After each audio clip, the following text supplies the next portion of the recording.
ഭാരതീയ Vidya Bhavans S Ramakrishnan memorial public school Akamala 2026-27 അധ്യയന വർഷത്തേക്കുള്ള pre KG LKG അഡ്മിഷനുകൾ ആരംഭിച്ചിരിക്കുന്നു. വിശദവിവരങ്ങൾക്കും അപേക്ഷാ ഫോമുകൾക്കും സ്കൂൾ ഓഫീസുമായോ ഭവൻസ് വടക്കാഞ്ചേരി ഓഫീസുമായോ ബന്ധപ്പെടുക.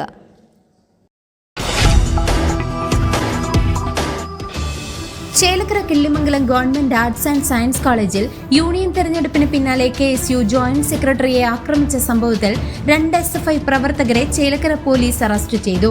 പയങ്കുളം സ്വദേശി 19 വയസ്സുള്ള അഭിജിത്ത്, വെട്ടിക്കാട്ടിരി സ്വദേശി 21 വയസ്സുള്ള കണ്ണൻ എന്നിവരാണ് അറസ്റ്റിലായത്. ക്യാമ്പസിൽ ഭീകരത സൃഷ്ടിച്ച ഇവർക്കെതിരെ വധശ്രമം ഉൾപ്പെടെയുള്ള വകുപ്പുകൾ ചുമത്തിയാണ് കേസെടുത്തിരുന്നത്. വ്യാഴാഴ്ച വൈകിട്ട് 3:30 കോളേജ് യൂണിയൻ തെരഞ്ഞെടുപ്പ് വിരോധം മൂലമുണ്ടായ സംഘർഷത്തിലാണ് KSU ജോയിന്റ് സെക്രട്ടറിയായ 19 വയസ്സുള്ള മുഹമ്മദ് അനസിന് ഗുരുതരമായി പരിക്കേറ്റത്.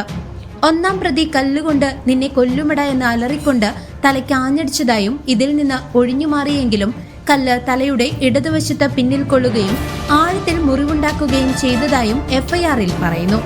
കല്ലുകൊണ്ടുള്ള ആ അടിയിൽ നിന്നും ഒഴിഞ്ഞുമാറിയില്ലായിരുന്നുവെങ്കിൽ യുവാവിന്റെ ജീവൻ തന്നെ നഷ്ടപ്പെട്ടേനെയെന്ന് FIR-ൽ വ്യക്തമാക്കുന്നുണ്ട്. തുടർന്ന് 2ാം പ്രതി ഓടിയെത്തി അനസിന്റെ അടിവയറ്റിൽ ചവിട്ടി പരിക്കേൽപ്പിക്കുകയും ചെയ്തു. ഗുരുതരമായി പരിക്കേറ്റ വരവൂർ കുമരപ്പനാൽ സ്വദേശിയായ മുഹമ്മദ് അനസ് നിലവിൽ തൃശൂർ ഗവൺമെന്റ് മെഡിക്കൽ കോളേജ് ആശുപത്രിയിൽ ചികിത്സയിലാണ്. ഇന്നലെ രാത്രി 8 മണിയോടെ ചേലക്കര പോലീസ് ആശുപത്രിയിലെത്തി അനസിന്റെ മൊഴി രേഖപ്പെടുത്തിയാണ് പ്രതികൾക്കെതിരെ വധശ്രമത്തിന് കേസെടുത്തത്. അറസ്റ്റിലായ പ്രതികളെ ഇന്ന് വടക്കാഞ്ചേരി മജിസ്ട്രേറ്റ് കോടതിയിൽ ഹാജരാക്കും. ക്യാമ്പസിലെ നിരീക്ഷണം ശക്തമാക്കിയതായും കൂടുതൽ പ്രശ്നങ്ങൾ ഉണ്ടാക്കിയ മറ്റു 3 വിദ്യാർത്ഥികളെ താക്കീത് നൽകി വിട്ടയച്ചതായും പോലീസ് വൃത്തങ്ങൾ അറിയിച്ചു. CCV news, Panjal.